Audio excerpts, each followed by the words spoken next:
to welcome you all. And in the tradition of Peter Drucker, we are the Peter Drucker Society in Germany, but we call it the Drucker-Society of Mannheim. It's in the tradition of Peter Drucker as a management and a fighter for liberal democracy, just to switch in. It's our duty as Europeans, as Germans, as Austrians, to focus on Africa and to integrate our economies. Building bridges between our continents. We did it in our Peter Drucker Purpose Summit at the third and the fourth Peter Drucker Summit. We listened to voices from Central Africa. We listened to voices from Algeria and Uganda as well already. And now we will follow with this focus for international and globalization from this summit to the next summit. So it's really our duty in the tradition of Peter Drucker, who was, as a management thinker, he did in the 1990s. He wrote a book about the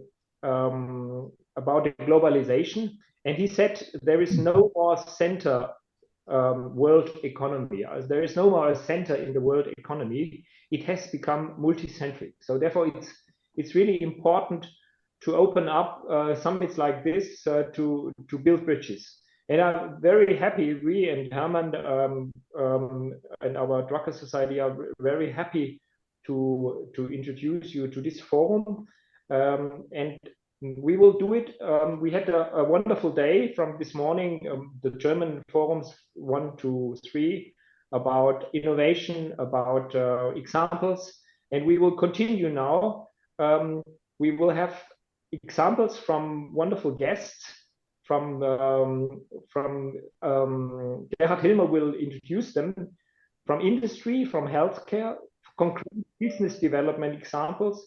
We have education. And thanks to Gerhard Hillmer and his network, we have 11 excellent speakers, and we are really grateful that you joining us to this forum. And you from Uganda, South Africa, Austria, and Bavaria, if we say from Baden-Württemberg point of view, even our neighbors from Bavaria, as speakers. So the title is Africa, Continent of the Future, Potential for SMEs and Industry. And how can we SMEs operate successfully in Africa as partnerships on an equal footing? Only those partnerships can drive change in business, trade, education, and civil society. And usually it's quite the challenge for Gerhard now to do it in time, to give the chance for 11 speakers to bring their thesis. And please, you as our guests, please use the chat, and then we will do the Q&A at the end. And now I just give over to Gerhard, and you will make a brief introduction from your point of view. Practically it's your network. We have the forum planned and organized together, and you will present us the speakers as well. So thanks a lot. So we are very happy to discuss with you and learn from you, and see what can we make happen with this forum in the future of our next and others purpose summits. Yeah, thank you very much, Winfried. It's an honor really to participate in the Peter Drucker Forum. Actually, we have kind of a firework of really 10 speakers, but we have a workshop in between. So that you don't fall asleep, we also have a workshop, and we want to use also your impression about Africa and so on.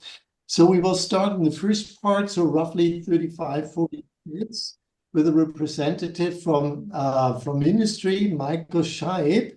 And I would love to hand over to you, Michael, directly, because you inspired me so much with your thoughts about Africa, and you were kind of a catalyst of all that movement that we see to rise. So, Michael, just share your presentation.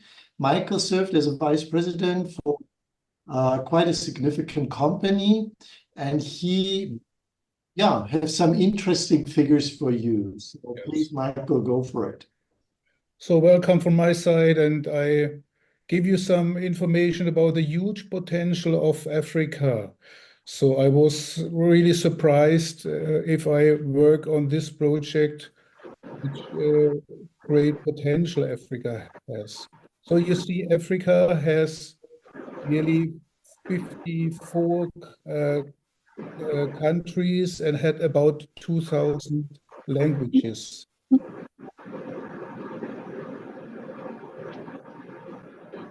So, and here's a picture. A small question for the starting point. Which subway belongs to Africa? What do you mean, the left side or the right side? And it's clear the right side is a subway of New York City, of Manhattan, and the left side is Addis Ababa. Only an impression for the beginning. So, and the one side is that Africa is a huge continent. It's about 30 million square kilometers, and it's 3 times bigger than the United States, 3 times bigger than China, and nearly 10 times bigger than India. It's unbelievable about the size of Africa. And the potential you see if you look about the population development about the next years until 2100. It's nearly 80 years. It's far away, but in general, only 2 generations. You see, there's an increase about 300%. It's unbelievable. The population of Africa will increase from 1.2 billion people to 4 billion people. And on the right side, if you see the development of the countries, you see in the top 10, there are 5 African countries in the future, which have the population in the top 10. And you see the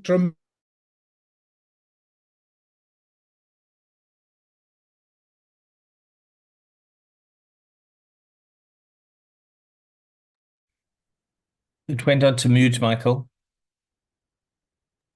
So please, Michael, unmute your microphone. I made a mistake. Just unmute the microphone.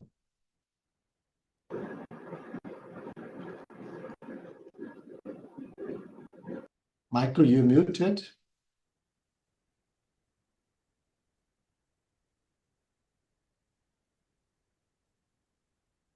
Komisch, dass das jetzt gemutet ist. So you hear me again? Yeah, you're back now. Okay. Sorry. Okay, so you see here it's also the democracy aspect, that in the left side is Ethiopia, and the average of the population is about 25 years. On the right side, Germany. We are really an old country, and the average population, average age is about 46. So we are really an old country. And this means, wait. So sorry.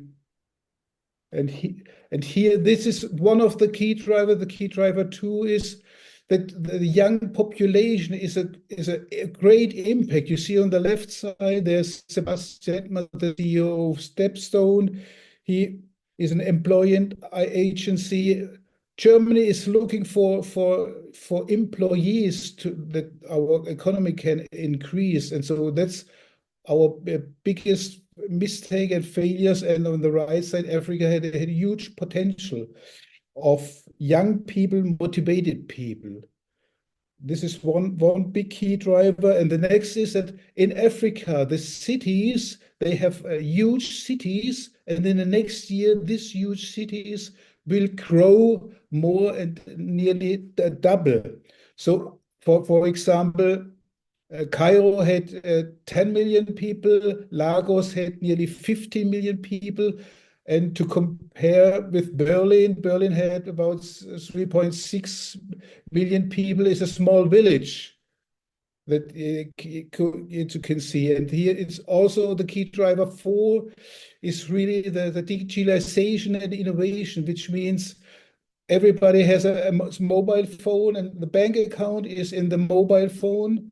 And so they are very far in the future from the digitalization. So it's wherever you are in Africa nearly, you can have a VLAN support and do everything by your mobile phone. And one biggest point, the key driver 5, is the resources, of course.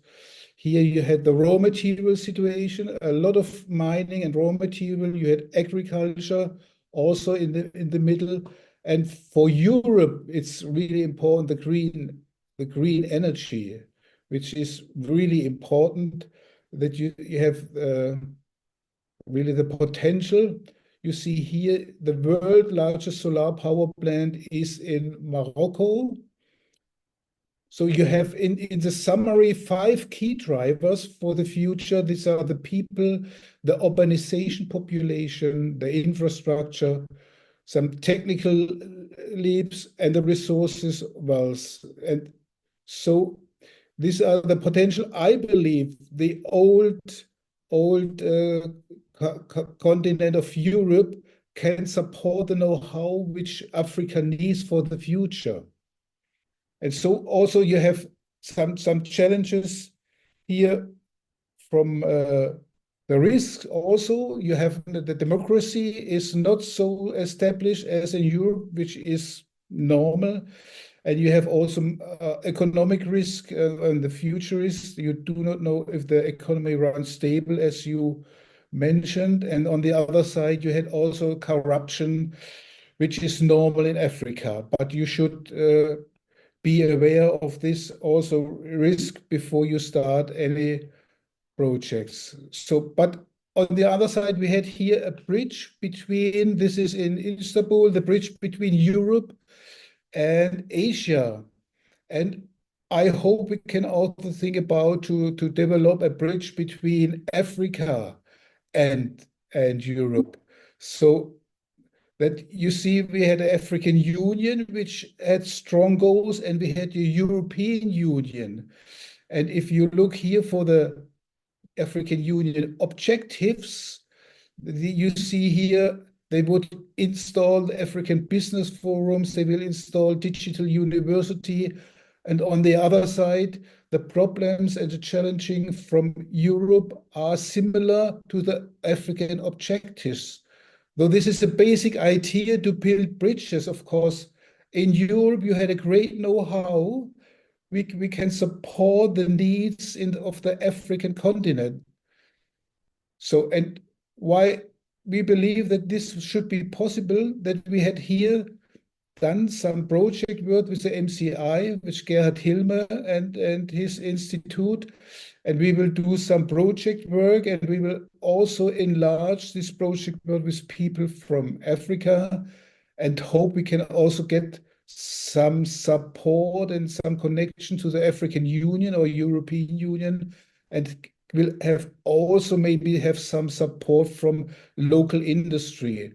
This is my former industry Witzemann, which support this whole projects and invest in different areas to get some first impressions projects here. And last minute. It's the last picture, and you see here, this is a transforming schedule that you see. If you invest in Africa, you need a middle time frame about 4-5 years, and you need a little bit budget, and you should look for high potential people, and you should invest in high potential people. This is what my colleagues later on will explain to you, and how they can do this in practical work. So these are some key figures to see about the potential, what my colleagues will explain. And here is one book from a Nigerian people, Daipo Felowin, and he is Africa is kein Land. and it's a good reference if you will have more information in Africa. So far from my side, and I will switch to my colleagues. Thank you so much. Thank you very much, Michael. So that was kind of an overview, and I really appreciate all your thoughts, Michael. Now we want to dig a little bit more deeper into a person, and hear from a person that already has 50 years of experience in Africa. So this is my dear colleague Johannes Bockmann from Hospital Engineering. So Johannes, why don't you he's the CEO of Hospital Engineering in Hamburg. And so please, Johannes, just start. And I think you're 10, 11 times per year in Africa. And so also your father started with that, but you will explain that. Exactly. So another 10 minutes, Johannes. Perfect. Thank you so much. So yes, we have 50 years of experiences in Africa. Personally, I don't have 50 years of experiences yet, though my first time, I think it was like when I was 11 or 12 years old, my first time in Africa, in Ghana, to be specific. And well, in our company, Hospital Engineering, we are a family business. I now work as managing director since 2015 already. And I prepared a presentation for you with some of our experiences in healthcare of Africa. Yeah, here you can see a short summary of what we will do today, or the index. And I will briefly talk about our company. And then I want to talk about healthcare in Africa. I want to give you a short overview of my experiences there, and also of our company history in Africa. And then I want to look on the case of Ghana, how we have our long-term commitment in the country. Yeah, so to talk briefly about Hospital Engineering, we are a family business with 50 years of experiences already in healthcare. Our main target region is Africa, especially sub-Saharan Africa. So we also have some activities outside the continent, but our focus is really there. And so we believe as a family business, you need to have some specific focus. So we do planning, we do equipment packaging, we do installations. We have local people also in our company, but about our local capabilities and network, I will talk later during my presentation. Before I talk too much about our company, I think it's important that we have a look together at the healthcare sector in Africa. And for this reason, I prepared some photos. So these photos are from my day-to-day job, basically, from my day-to-day work. And here you can see a typical situation, a building not being finished. This happens in Ghana, in Nigeria, in Senegal, in Cameroon, in so many different countries in Africa. You can observe the same situation, that a project is started, but unfortunately funds are limited and then it cannot be completed. And this is also very dramatically for the healthcare sector, actually, that there you can see healthcare projects being started, but then also being stopped. And now I want to show you some more photos of my day-to-day work, and you will now see some photos of a specific room. Here you can see it doesn't meet healthcare standards of Europe in general, I think, but it is a picture from a room in a hospital. Here you can see another picture of the same room, and another picture of the same room, which I talk about. And I think there is one more picture of the same room, what we are looking at. And if you want, you can write in the chat if you have any guess what room this might be. It's a hospital, as mentioned. Actually, it's a military hospital, but I'm not allowed to say more about which facility it is. So I will briefly look into the chat if somebody has an idea. I think no comment yet, but no problem. I will tell you what it is. It's a theater. So believe it or not, under these circumstances, people have surgeries. People, I think, are in high risk. But this is the situation how it is in many African countries, that the people need to do the best what they can do with what they have. And I think this shows us, of course, also the potential what we can do there together. But before I talk about what we do there, I want to look at some figures with you together. And the first numbers I want to look at is how many % of global diseases are in sub-Saharan Africa. And I did some research for you, and actually 24% of global diseases are in sub-Saharan Africa. Now, as we know that 24% of the diseases are there, what do you think? How many percent of worldwide healthcare workers are actually based in sub-Saharan Africa? So coming back to our 24% of global diseases, we may assume, okay, it could be similar, the number of healthcare workers, but it's not the case. Only 3% of healthcare workers are actually based in sub-Saharan Africa. Yeah, another interesting figure is about global health expenses in sub-Saharan Africa. And here now, I think it's quite shocking. Only 1% of global health expenses are in sub-Saharan Africa. So we can see that the healthcare system is under a lot of pressure on the whole continent, I would say, and that there is a lot of things to be done. So this is where hospital engineering comes into the picture. Here you can see actually my grandfather during his first activities in Nigeria and in Ghana, where he started. And our company started already in 1954 with the first small activities in Africa, being first deliveries of spare parts, hospital beds, but then it continued actually with equipping whole departments and afterwards also the whole hospitals. Here you can see that in the 1980s, for example, we also started with our own local trainings in Africa, where we started to train our local own teams and then also to do packaging of equipment for healthcare facilities, especially in Africa. Yeah, and in the top, you can also see the commissioning of our office in South Germany. Yeah, in 1933, we also did our first turnkey project, a cardiotherapy center in Accra in Ghana. And then in 2020, you can see one of our major projects in Ghana, which is a maternity block, including IVF and children's services. Johannes, another 2 minutes. Okay, so I will speed up. And most importantly here, I want to talk about Ghana and our long-term commitment, of course, because we believe that it doesn't help you if you just go one time to a country in Africa and believe that directly there is some business, there can come collaboration. It's more a long-term thing. And this is where we believe in with hospital engineering. You can see some pictures now of our people being students at the left top, who we also train. You can see our own training facility in Ghana at the left bottom.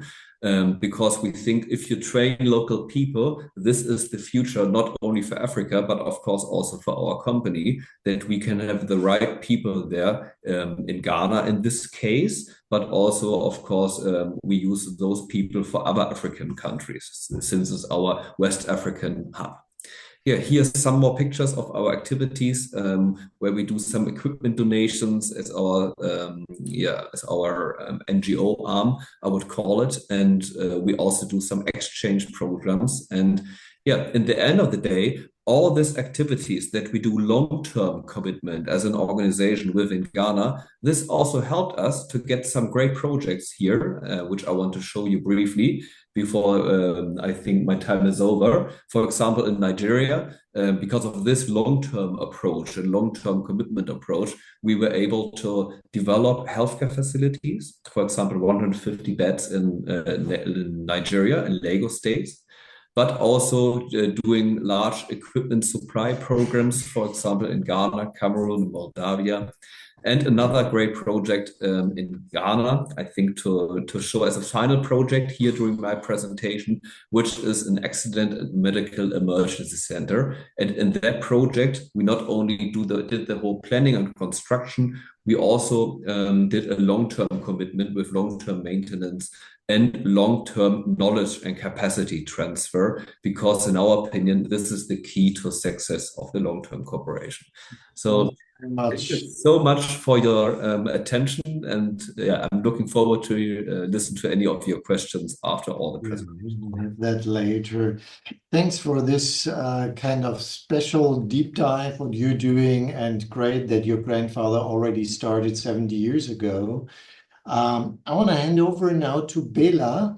He's a fellow professor here at the MCI, bringing in also interesting numbers. So Bela, are you available? Ah, here you are. Yeah. Bela, where are you from originally? You're still muted? Originally from Ethiopia. Good evening. Hi. Ethiopia. And what are you doing now at the MCI? You're heading which department? I'm the head of the Department of Social Work and Social Policy and Professor of International Relations with a special focus on European-African relations. Yeah. Thanks also for bringing in your view as a real African. So thanks, Bela. And I'll give you also 8-9 minutes, then we're in time. So in this case, I share my screen, isn't it? You can share it directly, yeah. Okay. Okay. And thanks, Johannes, once again. Pleasure. So let us see which one is it. I assume. Otherwise, I can share it as well if you want to share it. Let us assume. I hope this is the one. Yeah, can you see it? Yeah, I have it, but go into full screen mode. Oh. And now? Not in full screen mode, just otherwise Okay. I share it. What about now? Is okay? No. No, okay, you share it. Okay. So can I share stop it. mine. Just go out and I share it. Okay. Okay. So let me, where is it? Here we are. And so Freigabe stoppen and freigeben. So yeah, you should see it now, Bela. Perfectly, I can see it now. Yes, thank you so much and good evening. Thank you, Gerhard, for the invitation. And my name is Belachew. I'm head of the Department of Social Work and Social Policy and Professor of International Relations here, with a special focus on European-African relations and migration studies. I have been discussing or researching this issue for the past maybe 15 years. I would like to share the perspectives of European-African relations and why it is important to shape the future together. That was also I kind of selected this topic. Maybe I cannot switch the slides. Can you? Okay. Just tell it to me. Exactly. So, European-African relations have a long history, long experience, long history, bad as well as good history. Here, I would like to share some figures. Even before 2020, there were many initiatives, especially from the side of the European Union, how to deal with Africa in the economic sector, political sector, etc. And I remember it was in 2007, there was this so-called joint EU-Africa strategy. It was in Lisbon. They came up during the summit. And since then, there have been many initiatives to address security, economic cooperation, political cooperation, and etc. But especially since the Chinese role started to become very influential and deep going, and the Europeans started to get nervous and to come up also with different strategies. Here on the left side, you see this comprehensive strategy with Africa, with 5 objectives: a partnership for green transition and energy access, digital transformation, sustainable growth and jobs, peace and governance, and especially the last one, migration and mobility, has become openly, hiddenly, a very dominant area of cooperation and partnership. Because both continents are neighbors, and migration is easier from Africa to Europe, and the European society is a kind of seeing itself challenged by migration, and many European policies are focusing directly or indirectly on how to curb this migration from Africa to Europe, even if the total number of migration from Africa to the West is not as big as from other parts of the world. And also in competition with China, as all of you know, this global Africa-EU Global Gateway investment package came up for the period to the 2021 until 2027. It focused also again on green transition, digitalization, job creation, health systems, and education and training. And what I observe, yes, please, exactly. And what I observe is there is this pressure on Europe to do something, otherwise they are losing the competition with China and now with many Arab countries. And Russia is rather from the military point of view, not from the economic point of view. But for Europe, the dominant and predominant area has always been how to reduce migration from Africa to Europe. And Africa was not many times seen or very often seen as a potential for investment, for economic cooperation, as a strategic region. Instead, Africa has been seen as a rather origin of problems, not the origin of potentials. And against the background of migration influx from Syria, from Afghanistan, and from other parts, in 2015, there was this Valletta Plan of Action in Malta, where Europeans and Africans came together to discuss the migration issue.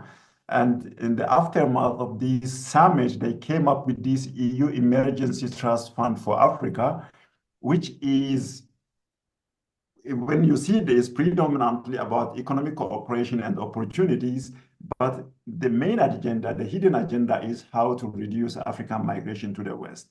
Therefore, these 4 strategic objectives, even if they are about economic cooperation and development opportunities, about resilience of communities in the countries of origin, conflict prevention, but the main idea, at least this is how Africans perceive, that it is at the end about reducing African migration to the West. That is where this kind of skeptical approach from the African side toward the Europeans. You see, Europeans are not that much interested in us as economic partner, and instead as kind of preventer of illegal migration to Europe. Next slide, please, Gareth. Yeah. Another 3 minutes, Bela. Yes, okay. And then here we can see on the left side, the change, China to 2010, 2015, and how the total value of trade in goods changed from 7.3, for example, to 136 US dollars in billions. And from year to year, the role of China increasing, and the role of the Western or European countries not that much in a comparable way increasing. And also on the right side, you can see here in the 1990s, Europeans were very much dominant and present, at least in comparison with China. But little by little, as you can see in these figures on the right side, the Chinese role becoming more and more important, and the European role rather, at least in comparison, not that much important. The next slide, please.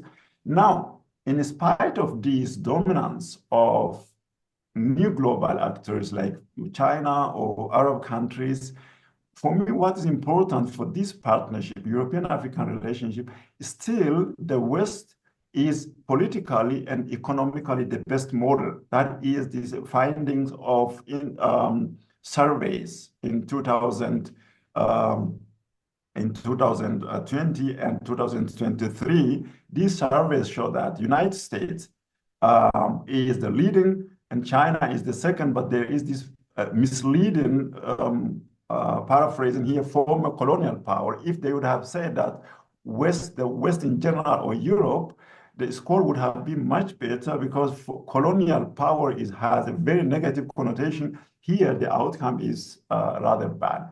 And on the right side, you see democracy is in African countries, in all African countries, the highest value, not the West, not the Chinese model, not the Russian model, not any authoritarianship. Instead, democracy is the best model. So that's why I would say that the Western model, economically and politically, is actually what many Africans as citizens are looking for. And people in African countries believe in democracy, believe in free market, not in authoritarianism, not in any kind of guided economy. And that is where I would say Europe has a potential, the West has a potential, in spite of this misleading media many times saying that, oh, Africans are just going away to the Russians or to the Chinese.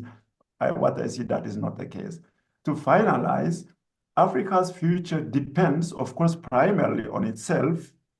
Only Africa can solve its problems, not Europe, not China, not Arab countries, not Russia, instead only Africa, by creating good institutions, accountable institutions, democratic institutions. There is no other option. And that is what the people in Africa are looking for.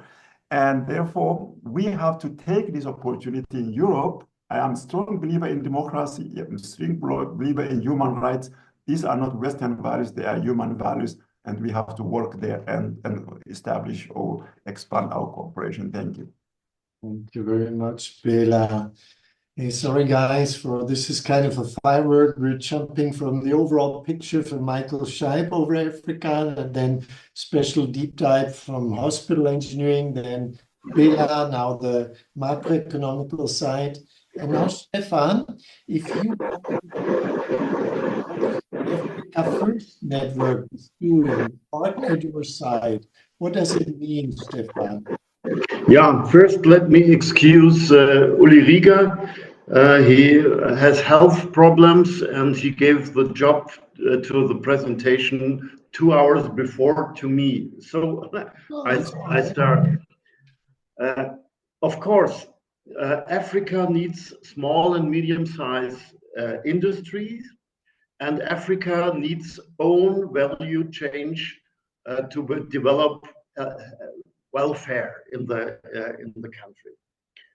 And as it was told, Africa has 54 different countries, and that means that I have 54 different law systems, trading regulations, tax regulations, logistic, supply chains, working conditions, different infrastructure, and so on and so on.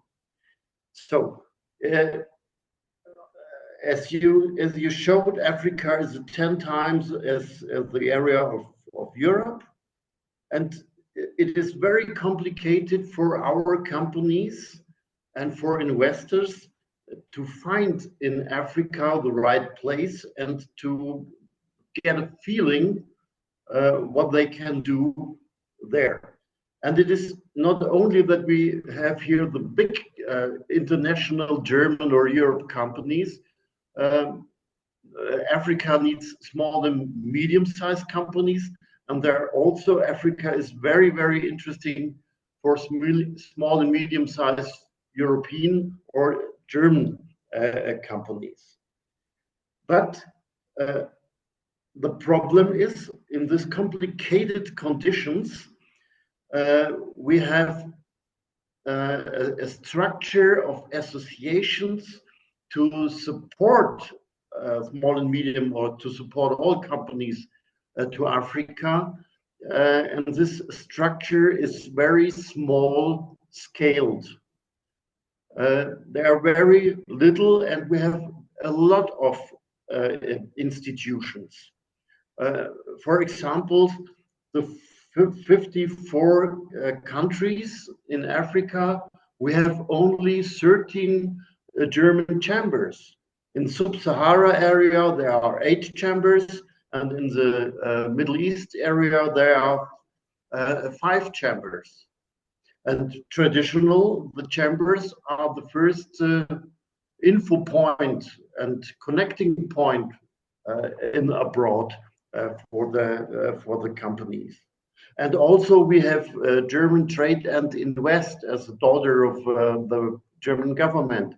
We have the GIZ, the German International Cooperation Company for Development projects. We have the German Embassy with their trading departments. We have associations like Africa Association and others. And then we have the political foundations like Konrad Adenauer, Hans Seidel, Friedrich Ebert.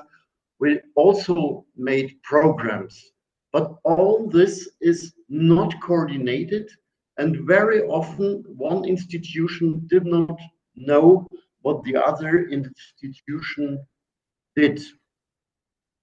So,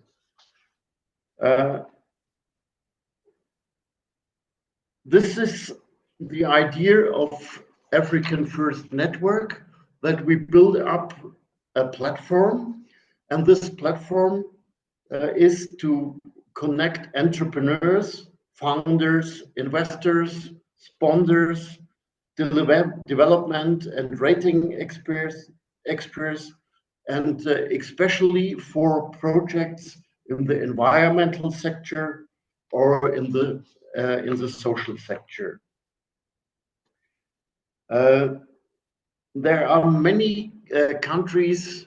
Oh yeah, here. Just the website.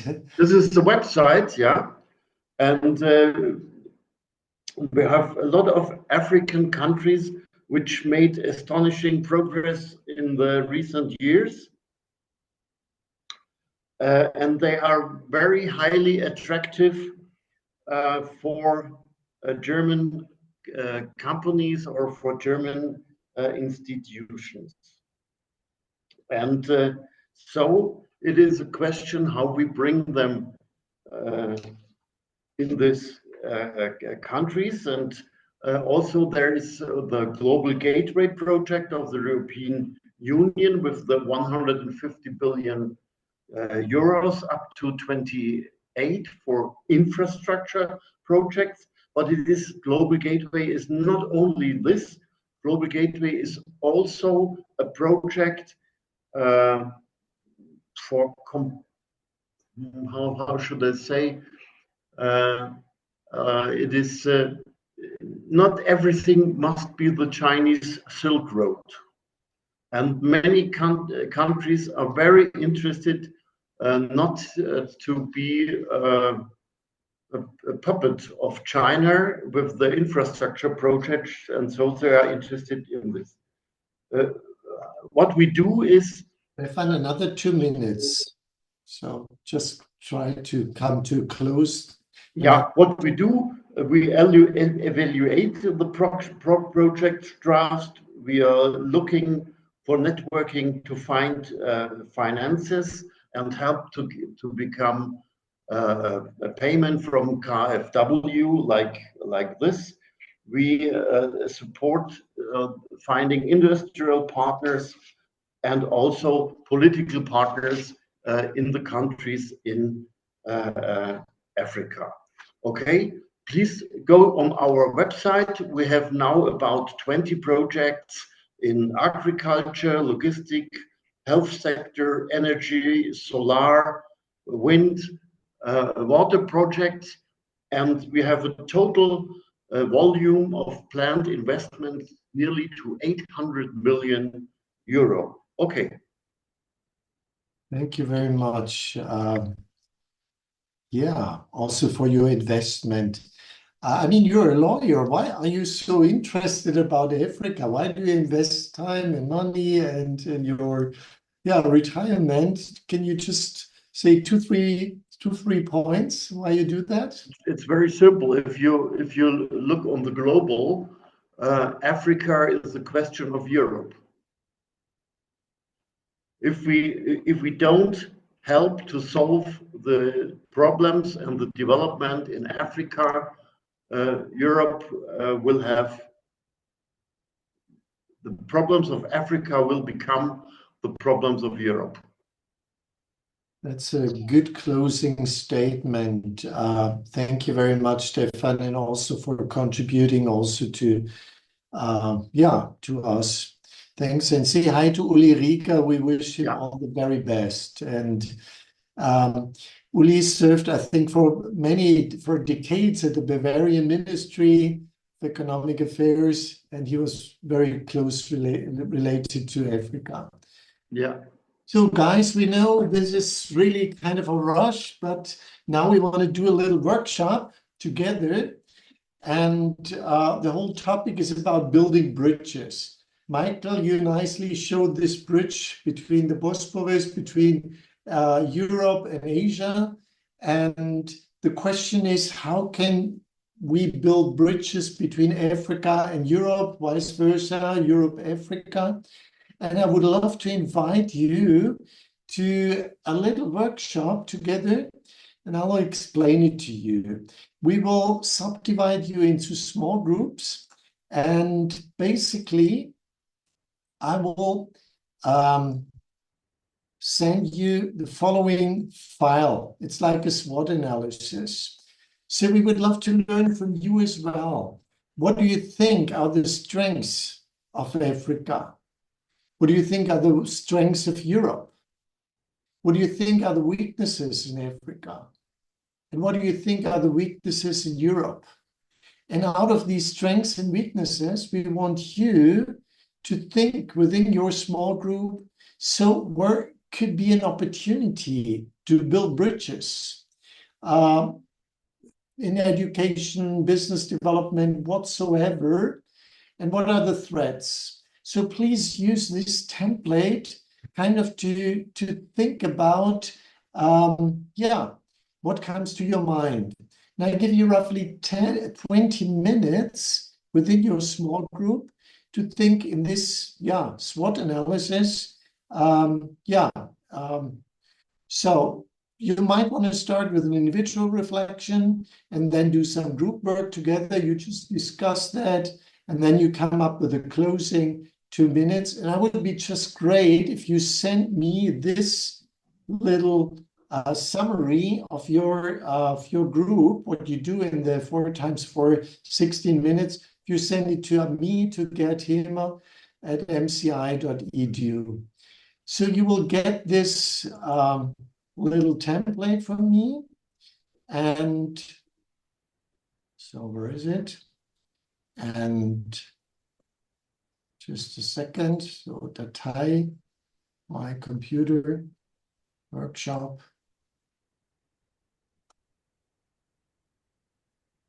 Open chat.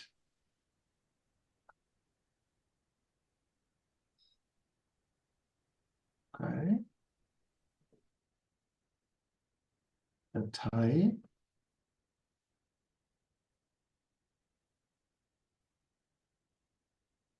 Why is this not working?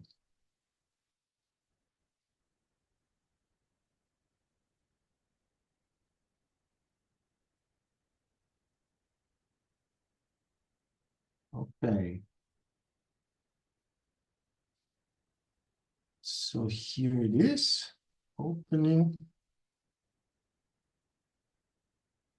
Oh, unfortunately. Hermann, kannst du ein File weitergeben an alle Teilnehmer? Oh je. Gemacht habe ich das noch nie, aber gucken wir mal. Kann man das nicht in den Chat reinschreiben? Ja, oder verlinken in Google oder irgendwo rein, in Drive. Das wäre auch eine Möglichkeit. So machen wir es nochmal. Mich wundert es, dass ich jetzt die Datei nicht teilen kann. Ich nehme sie hier rein, öffnen. Vorher ging das noch und es geht jetzt irgendwie nicht. Okay, dann helfen wir uns einfach. Ich schicke euch danach noch einen. I'll send you a link and now please go to the workshop session and please think about what are the strengths of Europe, Africa, what are the weaknesses, Europe, Africa, what are the opportunities and what are the threats. Just come up with a discussion and I'll send you the template later. Otherwise, you just have your time of discussion. So I would say 15 to 20 minutes. And so let's form, let's say, 5 breakout sessions. And so please join your session. And I'll send you the link as well. So, and I would love to have my colleagues kind of, taking over kind of the lead of the small group session, asking the people what they think about the strengths, weaknesses, opportunities, and threats. Okay, please join the small group session. Yeah, thanks for coming back. So, and would it be okay if every group leader, we still wait another 20 seconds, but that we just do a little elevator pitch without showing the SWOT analysis, but just a kind of an elevator pitch of the group leaders after they came back.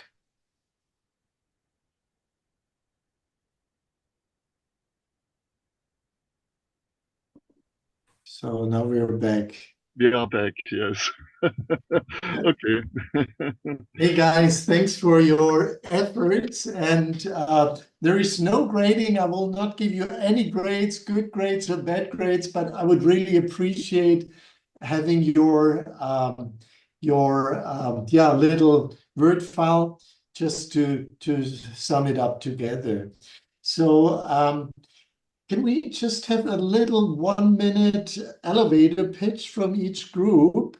And so, Michael, in your group, do you want to start? Just 60 seconds. What came out of your group? No, we are 4 participants, and Mr. Hering explained a little bit the possibility of energy. We have the problems in Europe, and the potential of Africa is really the resources of energy. And I am really accept this. And also we spoke about there's the problems of democracy and corruption. You must handle both.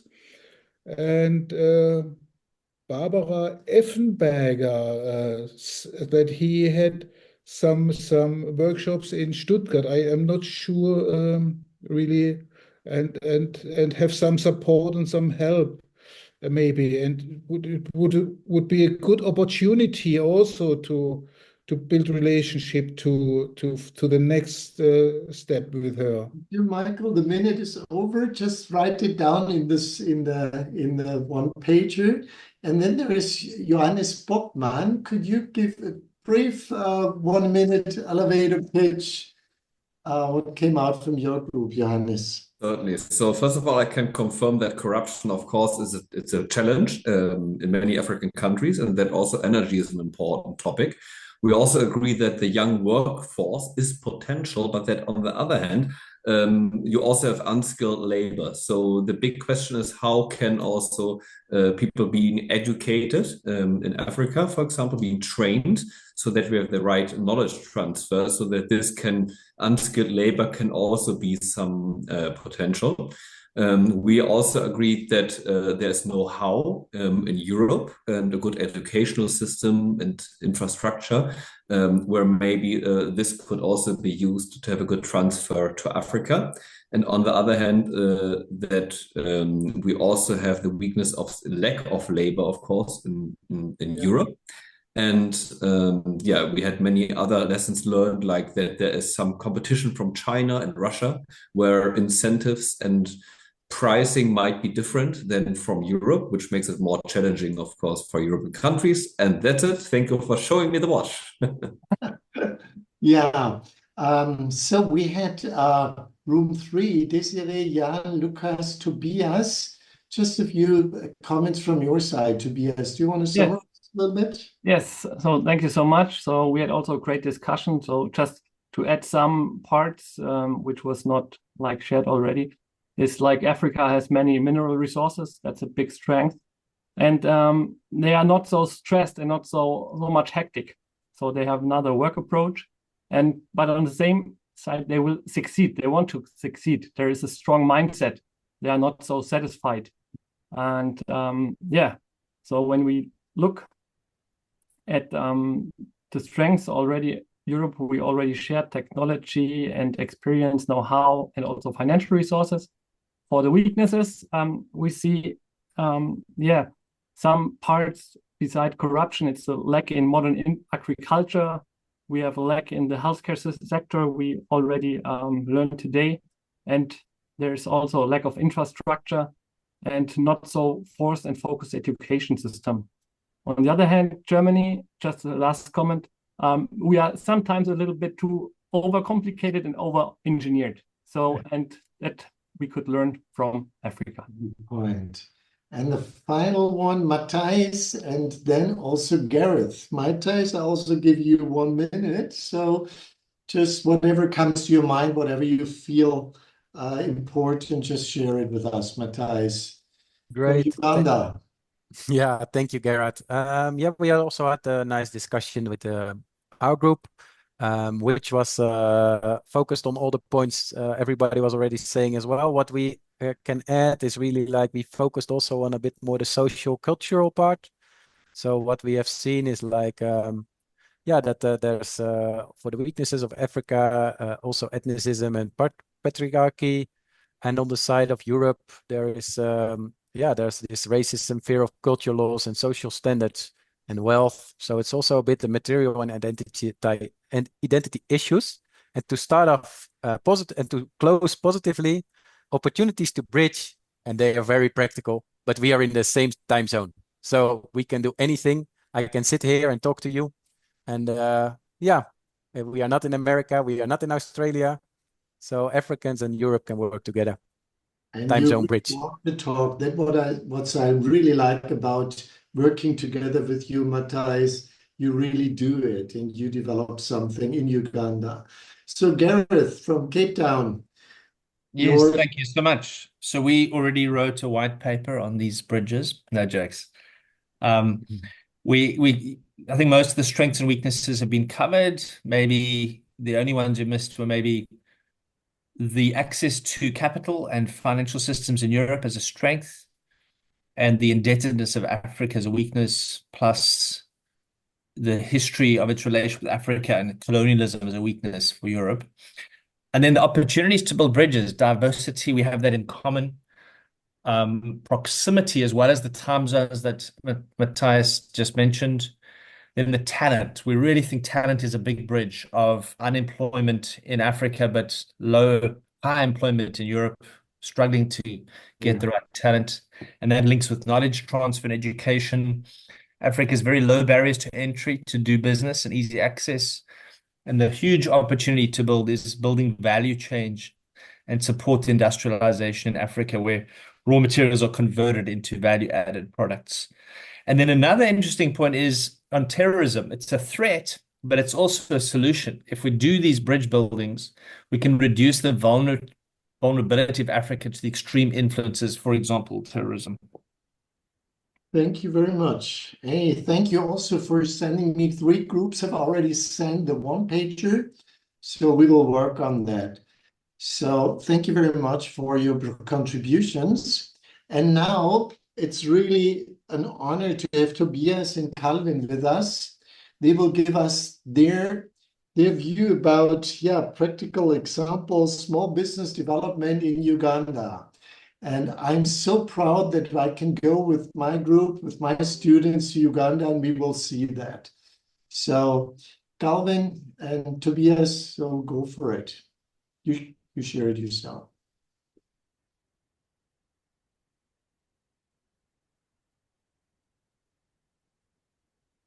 Wonderful. Yeah, we can see it. Please go for it, and I'll give you a sign after 7-8 minutes. All right, so here we go. We want to talk about some small business development projects in Uganda. And so for the beginning, I want to start with a comment. And this is like, Africa doesn't need Germany, but Germany needs Africa in the future. And this is something I really convinced about it. As already Michael shared some statistic how the future will look like in 30 years. I think it's good to partner with Africa right now. And we want to share some practical examples. So Calvin, you can jump in. All right, thank you, Toby. It's a pleasure to really have the opportunity to connect with you all. I'll briefly share about Uganda. So really, Uganda was called the Pearl of Africa. It was named by Winston Churchill when he came to Uganda in 1907 after his world tour. And he found the climate to be very interesting. But also the country was very beautiful, and he decided to call it the Pearl of Africa. But Uganda generally is a country that has about 48 million people, right now 46 to be approximate, and a lot of tribes. As you can see, over 50 tribes here. But then at the end of the day, there is one very good connection line, and that is the language. So English is the common medium of communication in the country. And we are talking about a lot of economic activities, and agriculture takes the biggest percentage because Uganda is gifted with very good weather. So you have 2 harvesting seasons, unlike other countries or other environments where you find it's only 1 season to harvest. And so Uganda is actually poised right now as the 2nd largest exporter of coffee in Africa after Ethiopia. Inflation rate was at 2.8. Now it's risen a bit, but that's how much you find resourceful Uganda is. When you look at the demographics, Michael had hinted already on this, and you can see Uganda has about 80% of its population under the age of 30. So by and large, the potential, it's just about the same in the whole of Africa. You have many more young people, and it's poised to have about 100 million people in Uganda by the year 2050 who will be living in this country, and most of them will be young. So the next slide. So why Uganda? Ultimately, it's the breadbasket because of its beautiful weather, but also a very conducive environment. The people are very hospitable, and you'll find them more engaging. And ultimately, Uganda is also a very strong destination for tourism, with a lot of the big 5 and many others. So that also speaks into the heritage that the country has, but besides being at the perfect location in Africa. And we can talk about the middle class that is growing so fast, but by and large, you're talking about a country that has a lot of potential to be able to harness multiple stakeholders who come into the different spheres of influence, right from education to industrialization. And ultimately, its leadership is also becoming more stable. So it becomes a very critical country. And the latest statistics are showing that actually we have Uganda was the country in the East African community which had the highest foreign direct investment in different areas. So that's part of the reason why we think Uganda is also one of those countries that is going to be poised to develop further. And maybe Toby is going to speak more into his journey in Uganda. Yes, thank you so much, Calvin. Thank you, Calvin.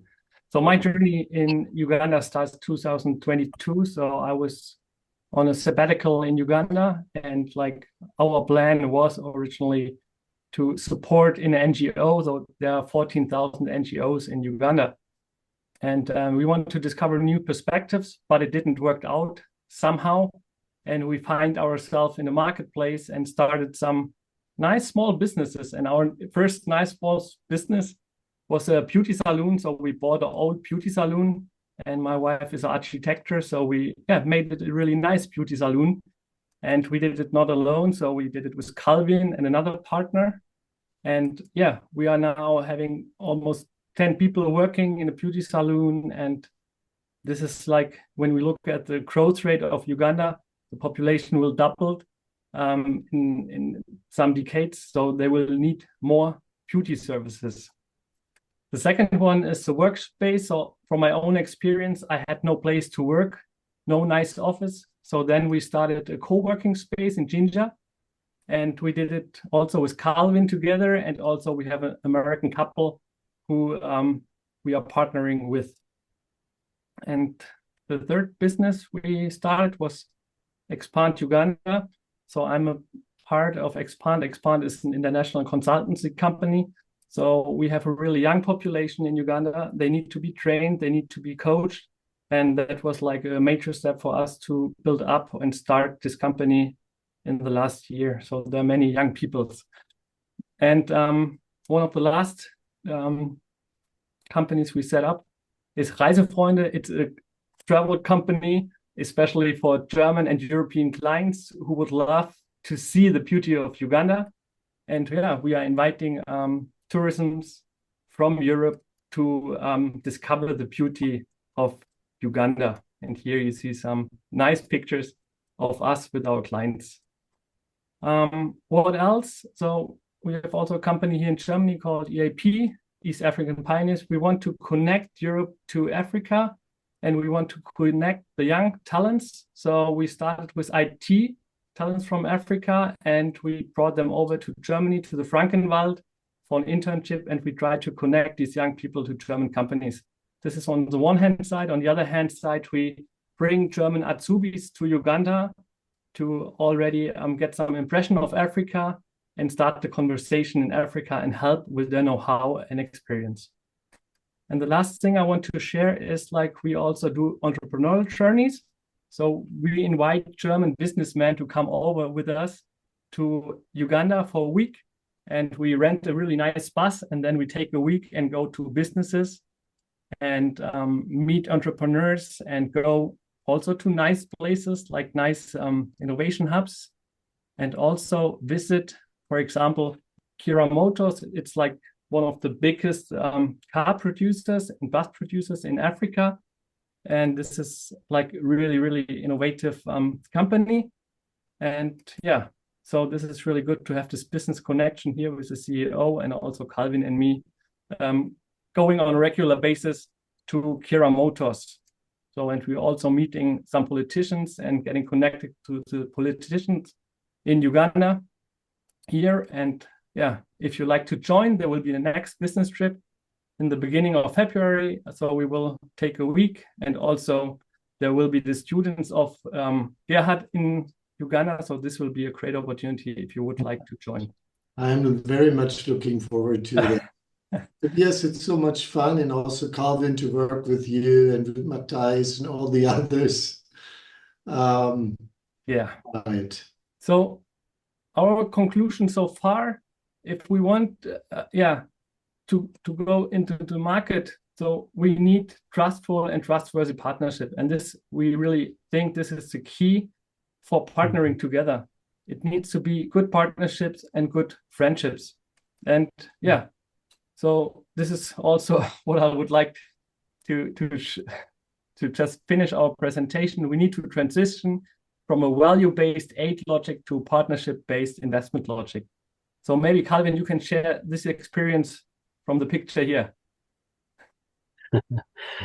Yes, that's right, Avi.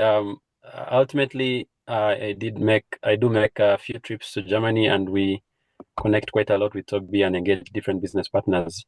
And I come from a background where we do have a lot of entrepreneurship happening, but also at the end of the day, I have also engaged more in charity-based work. And what I found out is that we do have quite a number of NGOs. I'll give you an example. In Uganda, we have about 12,000 NGOs. And ultimately, that hasn't yielded so much fruit because the transition is more of aid. But we would like to have that grow more into partnership-based engagements. And when you look at Uganda's context, for example, and Kenya and Tanzania and Rwanda, what you find now that is driving the economic growth is ultimately partnership-based investments, which are high level. And we're also speaking into aspects of ensuring that there is fairness in the whole conversation, in the whole journey. Thank you so much. Thank you, Alvin. That You're was welcome. on point and really, yeah,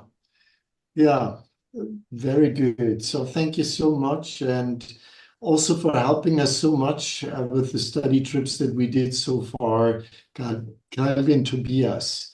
Yeah, so the second to last slot now that we're gonna have is about education. I mean, yours was about small distance development, and so I would love, I'm very thankful for Matthijs. Matthijs, just give us a few words. What is your background, Matthijs? Thank you, Gareth. My background is I'm born and raised in the Netherlands, so I'm a neighbor to Germany. I came to Uganda 3 years ago with my family, so 2 sons, and we came here for, because we were realizing, hey, there's so much more to do in the world and to see, which was really Uganda, where we have been up and down to since 2016. So that's the story about myself. And Gareth, please just kick off. Yeah, so what I like about Matthijs, he really walks the talk. So I want to give you some examples from education, and I'll also try to make it short. So it's really shaking the hands between building bridges between the North and the South. So we have 3 parts. So Africa Project MCI, so that's the business school, the university that I'm working for. And then Matthijs will tell something about talent development, and then what we have in mind, and so forth. So this is the MCI. We were founded 30 years ago from Innsbruck University, and I'm a professor here. And so Michael just catalyzed me for the Africa thing. And I think we just take the sustainable development goals and our obligation to face the principles of responsible management education. And we combine that together, and we built something based on the 17 SDGs. I felt like, why don't just we challenge our students to pick up one of the SDGs and to look for a solution as problem solvers. On the African side, we have the Africa 2063 agenda, which is a plan for action and for people, planet, and prosperity. 2063 for peaceful and prosperous Africa. Wow, it's difficult. And so we take this as a basis in education, the SDG, the 2063 agenda, and to look what we can do. So thanks, Michael, for challenging us to do a trip down to South Africa and to Lesotho. That was Steffi, she joined us. It was just mind-opening being there, driving through South Africa. And we decided we have to do something. So as Michael said, we have the key drivers for economic development. So why can't we challenge our students to work on issues like workforce, urbanization, green energy, digital transformation, and so on, industry, so that they work together? So we just started, and I will go over that. That was kind of the framework. We want to give students the freedom to think, elaborate, create, be open-minded, do a greenfield approach. What is there in the respective country and so on? What are the potentials, the challenges, the constraints? And I'm very proud that the students came up with, so we teamed them up in 18 teams, 66 students. So they addressed 12 target countries. They addressed these SDGs here, and they came up with 18 presentations. We were so glad to have Lester. Lester also joined our meeting with us, and also Mr. Rieger and others. And to be quite honest, I was kind of excited about what the students developed, but we've seen there is something wrong. Because it's basically the perspective from the European side down to Africa, and we said, hey, we need the perspective of Africa. So that's why we build up bridges to partners. And I'm so glad that we got to know Calvin and Tobias and so on. So please, Matthijs, tell us a little bit about what you're doing in education, talent development in Uganda. Yeah, thanks. I will just talk so everybody can read the slide. So we have seen it. It is really like there's a lot of talent and there's a lot of need in Europe. So there's a lot of need coming. So labor markets are very tight in Europe. So NCBS is now Center Business Support. It is now because it's founded and the offices are in Jinja, which is the source of the now. So yeah, now Center Business Support, NCBS in short, is a training institute to learn young Ugandans to become a remote professional. So to teach them to work remote online for clients abroad. And at the moment, this is focused on Europe. What, of course, solves this? Well, they get a job, they get work, they get a future. They can really think about what am I good at? What can I bring in a bigger perspective? Also, this is, of course, related to a lot of things like migration, but that was not my intent. My intent was I see so many young, talented Ugandans around here, students who have finished a bachelor degree, but are now, when they're lucky, working as a waiter or a waitress or being idle. And I'm a freelancer myself. And I thought, hey, if I can do it, they can do it. So with the support of also Gerhard and Michael and Tobias, yeah, they really encouraged me to keep doing this. So we started with the first trainee, as we called them, in November 2022. And it's all about the people. So what we are doing is, you see here on this, on this page, you see the people. So the two with the German flag, you might recognize from the presentation of Tobias. So Tobias and Calvin and all of us, but especially us, we also tried to work together. They have been to Germany. They have done an internship. The left one at the top with the glasses is Eleanor Paul. Eleanor Paul is so gifted. You can't imagine. He was just last week setting up a whole network also for the workspace. That's making that the voucher system. But yeah, all of them are so incredibly in need of chances and incredibly in need of a structure where to work from and to facilitate. So what we do with Now Center Business Support is that we look for the right hire in attitude, in all those things, in the background, because it's IT and accounting. And from there, we create the so-called Train, which is a program for them to work towards a remote professional role, which has two steps. First one, to get money. So one for the IT part is the automation engineer, which is low code, no code. And the accounting one is processing invoices through the accounting system of a administrative office. And the administrative office has the clients. So this is the accounting firms. So that is the first step where they all are. And right now, I hope that this group will sort of graduate next year and be deployed. So we'll really work for clients abroad and do the work, because 30 euros an hour is not a lot in Europe, but it's of course a lot in Africa. So we can make this work, and this can really be a bridge, because it's working out. All these people, except the ones you see in the middle, because that is the coordinators and me, they're all working for international clients right now. So some of them are working for Germany, some of them are working for American clients, and some of them are working for Dutch clients. But it's really working out. So I just want to encourage you. It is not easy, but there are so many opportunities in Uganda, and find them out. Thank you so much. You really want to talk. And I shook them the hand. I hugged some of them. wonderful people. And so I felt like, hey, we have to bring our students down to Uganda. So this is Eileen, this is Jonas, this is at the Makerere University. And we met other young potentials. And so I want my students to work on these key drivers for economic development, either most likely online, collaborative online international learning, but we will also do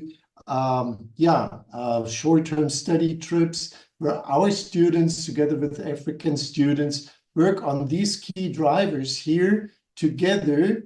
And we would love to include also international companies. So I'm going to close with one quote from Nelson Mandela. Education is the most powerful tool to change a society, but it has to be the right kind of education, and we want to work on that. So thank you very much for listening. And so we will have some time later to ask questions. So we come now to the last slot. Gareth, do you want to start? And then Lester? Thank you. And Matthijs and Tobias for all, and Galvin. Yeah, please go ahead. Thank you so much, Gerhard and Matthijs. Yeah, very inspiring stories. I had the pleasure of meeting Matthijs and Kelvin last week in Uganda, and Toby in Italy a month ago. So it's great to hear the stories.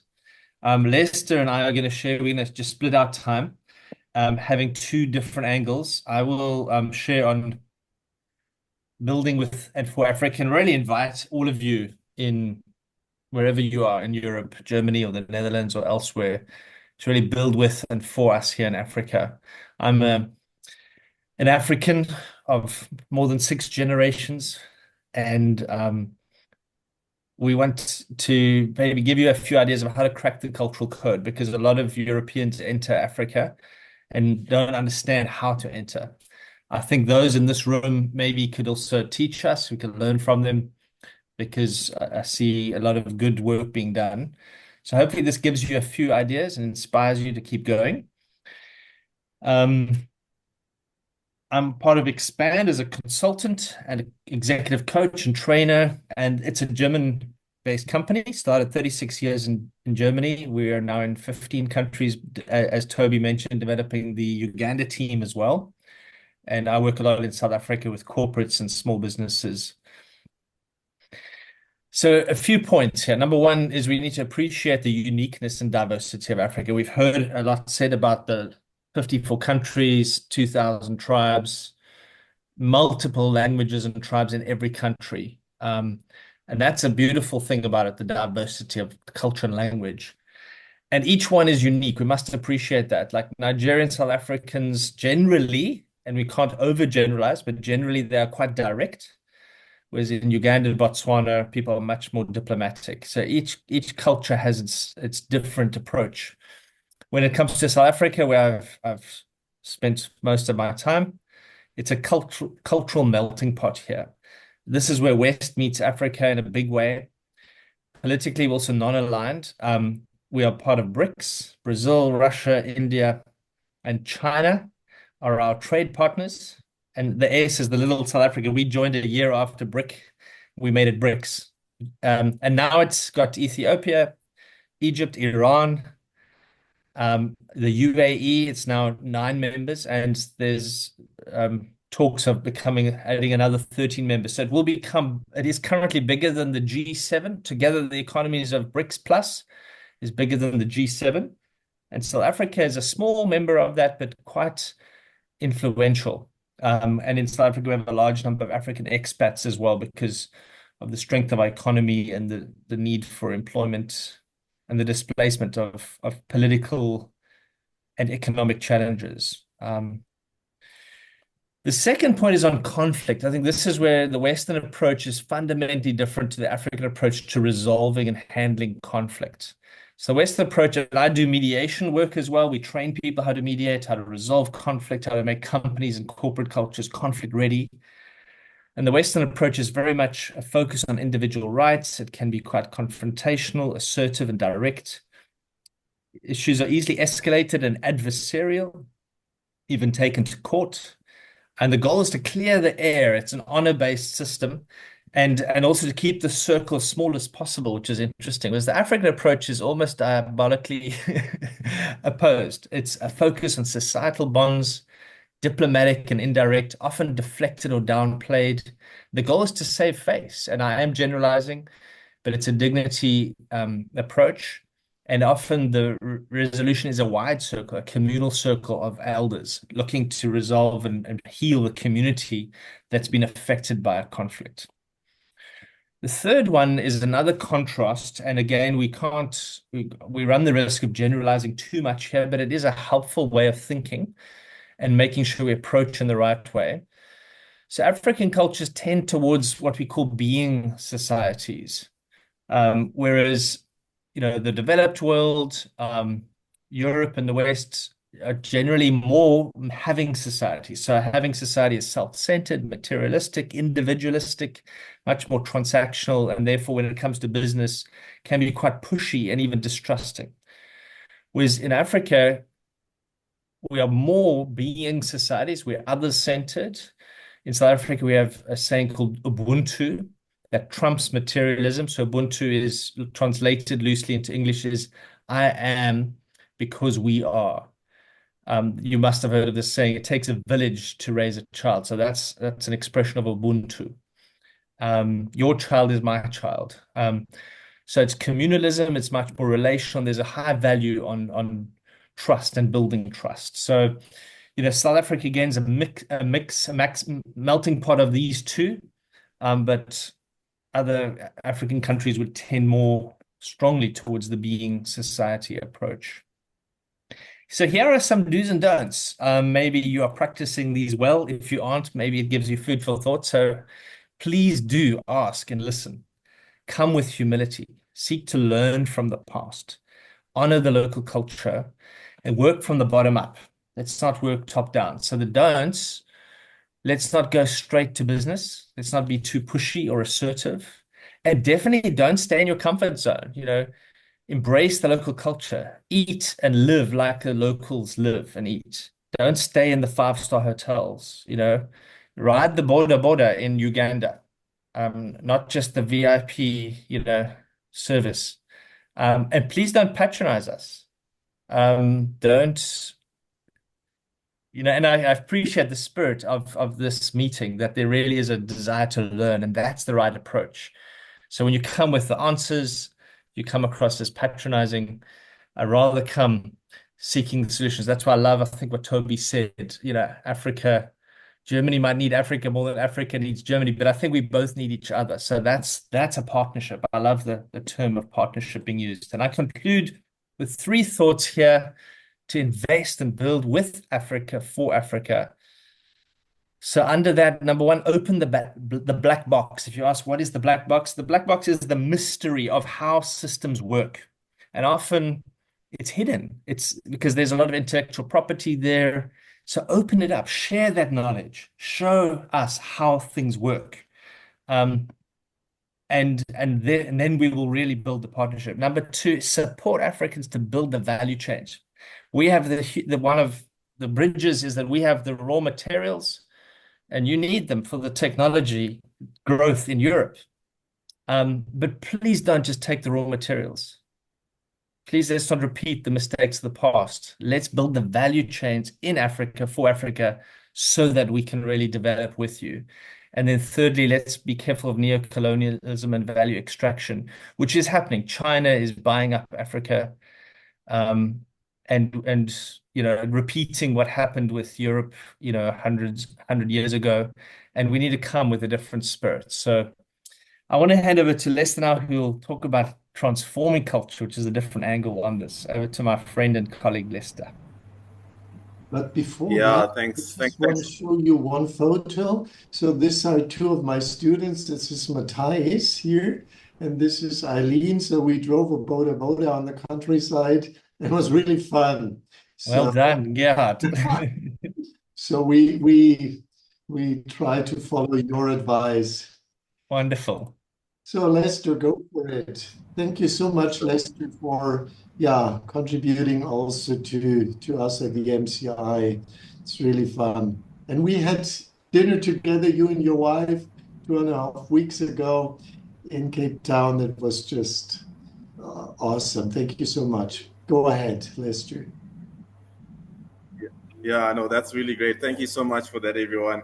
Yeah, I'm just going to have to duck out as soon as I've shared my presentation, because I'm currently in the labs trying to do some tests and some essays on some compounds that the team built at the institution that I'm from. But yes, as Gareth has said, my name is Lester Sigauke, and as you can see at the bottom there, that's me and my wife celebrating her graduation a couple of months ago. I'm really proud of her, and she's also helped me to think deeply about some of the issues that are affecting the development of the continent.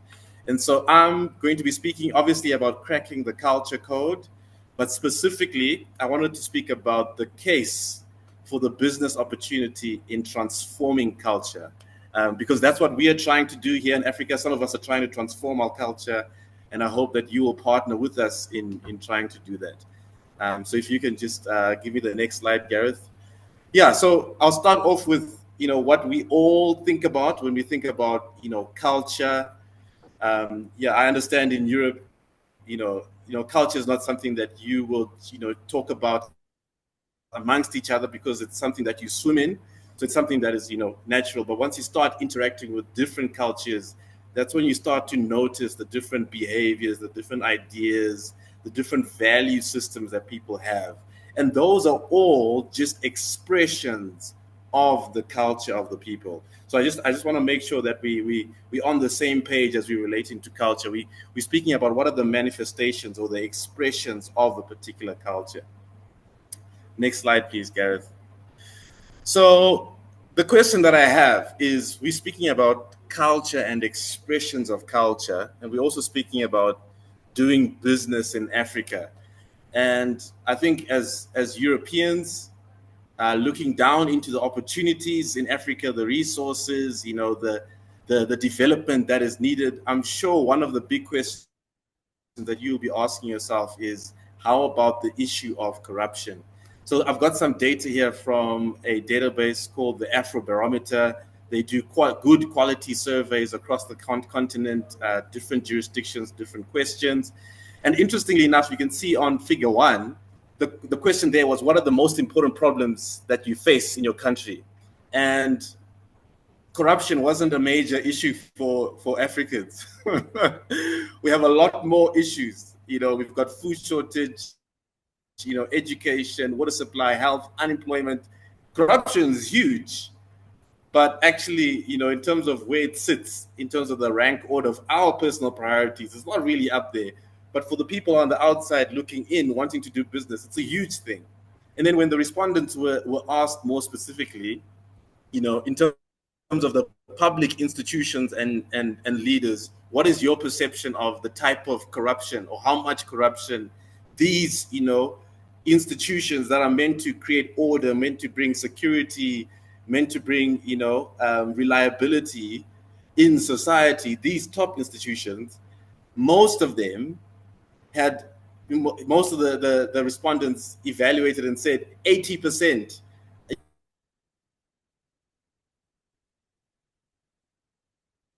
Lester, somehow the connection is up to 80% of the leaders in these institutions, members of parliament, judges, non-government, the police, the police was actually ranked as the most corrupt.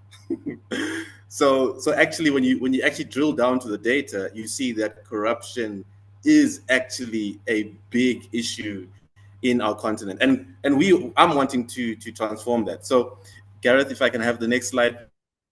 Let's do another 2 minutes, and then we have to close.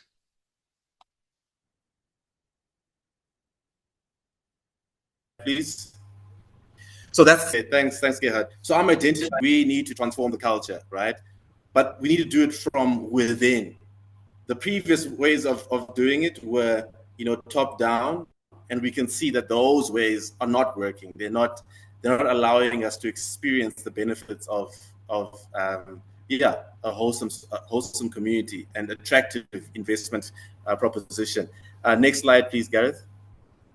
So if we look at some of these, bottom-up alternative methods of influencing the culture, we have our family societies, we've got religious institutions, we've got governmental institutions, and we have the private sector.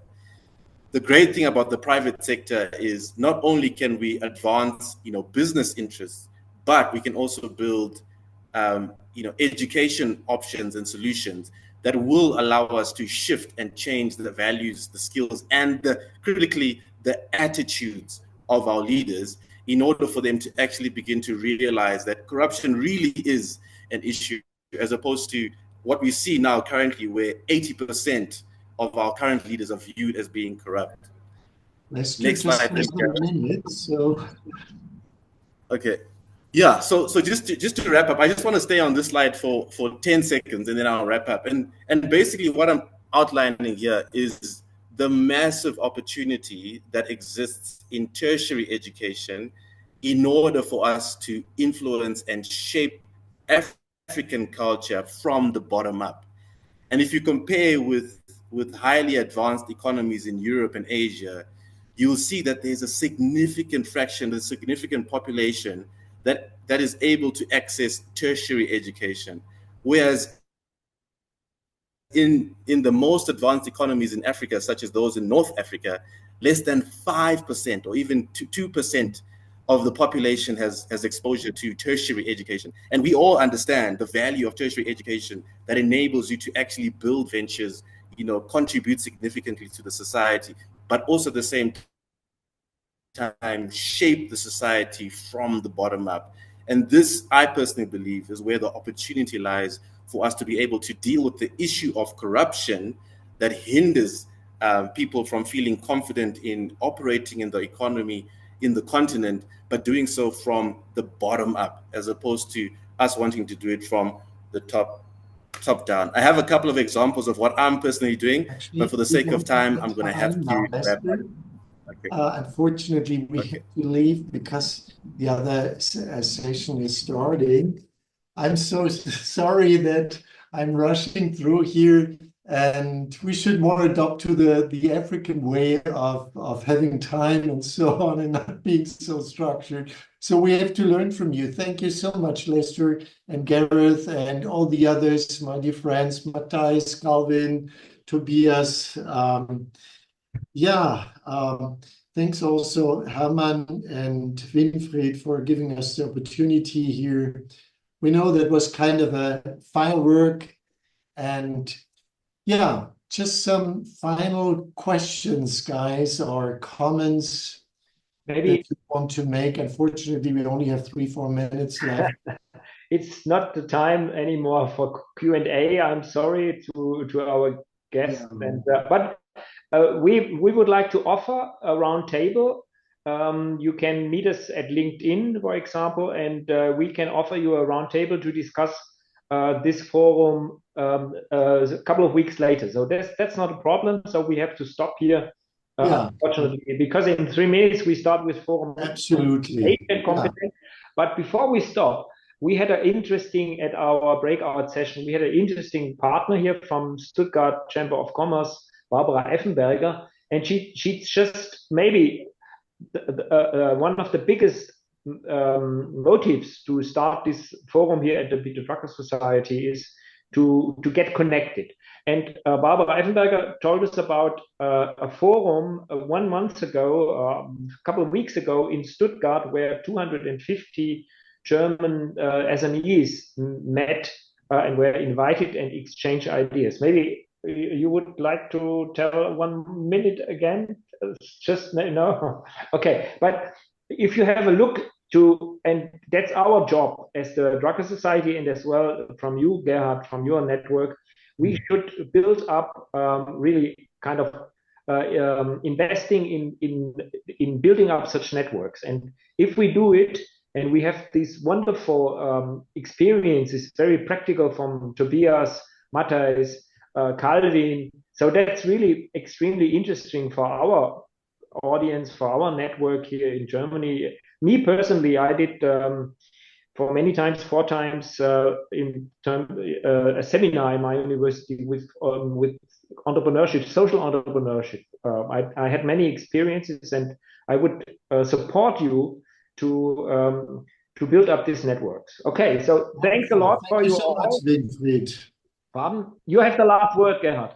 Yeah, I just want to say thank you. I think the idea of the round table, building up networks, that's it. And I think that's the African culture as we have heard it from Gareth and the others. It's relationship based and so on. Yeah. Multiple win on eye level. Thank you very much. We're closing here. And I promise you that we will have a next forum in November 2025, our 6th global Peter Drucker Purpose Summit, and you are invited with new networks to build up, well, to keep in discussion and well, continue what we developed today. Thank you so much. Thank you very much, guys. Bye. See you in Africa. Bye.